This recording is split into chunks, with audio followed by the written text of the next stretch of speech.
Crazy! C'est incroyable. Ça, c'est fou que tu aies trouvé cette information. C'est quand même fou. Hello, c'est Luce dans Comment tu sais ça? Ah! Je suis mort! Tu sais que ça veut dire grosse gueule? Ouais, c'était mon surnom quand j'étais petite. J'avais une grosse bouche et vraiment, j'avais rien compris de la vie, du coup, je pensais tout savoir sur tout. Je voulais tout le temps parler, je débattais tout le temps avec mes parents, même quand il fallait pas, quoi. Et du coup, on m'appelait Kabwaba. Ça veut dire un peu la grande bouche, celle qui sait tout sur tout, alors que c'est pas le cas, quoi. Crazy! C'est incroyable. Ouais, c'est là que j'ai commencé à écrire mes chansons, c'était dans les carnets de médecine de mes parents. Ça, c'est fou que tu aies trouvé cette information. C'est quand même fou.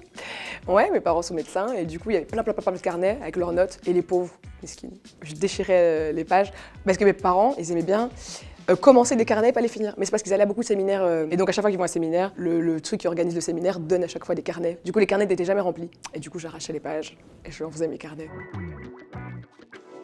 Ouh, waouh, ouais. Alors, Banks, Rina Sawayama, Joey Saishi et Ndongolo.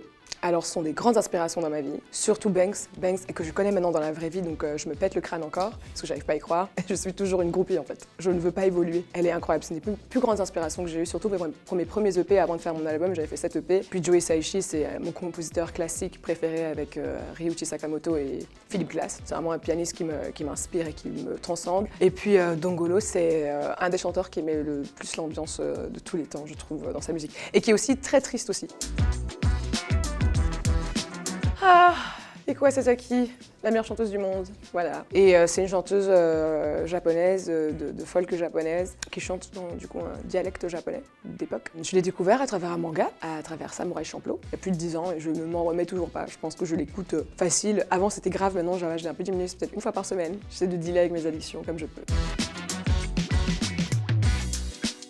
Ah, mes premiers jobs d'étudiant. Je me suis fait virer de absolument tous mes jobs, mais mon job était vraiment particulier. J'avais une pancarte et je devais me trimballer avec la pancarte, distribuer des flyers déguisés en pizza. Ah, la jeunesse.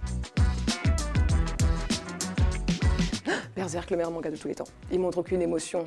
Il faut les déceler, parce qu'elles sont quand même là, parce qu'il vit des émotions, il vit beaucoup de colère, il vit beaucoup de rage. Mais Berserk, je trouve que c'est un des meilleurs mangas de tous les temps et il a inspiré la cover. L'être humain que je tiens sur ma cover représente une vague. Et en fait, c'est la position que a Guts quand il tient Griffith avant la scène de l'éclipse. Exactement. J'ai fait du football américain pendant énormément de temps à cause d'un manga, Aishii Ninjuichi, et qu'on était complètement fanatique de ce manga. Et du coup, j'ai fait du football américain pendant des années. Mais vraiment des années, c'était le sport. Je pensais que j'allais devenir pro là-dedans, que c'était ça que je voulais faire dans ma vie, tellement que ça me passionnait. Jadis, quand je faisais du sport. Cute. They're so cute. Ils sont trop chauds. J'aimerais bien connaître la recette des gens qui écrivent les chansons et qui font les prods. Non, j'ai de nouveaux crushs. Et je ne vais pas dire c'est qui mes nouveaux crushs.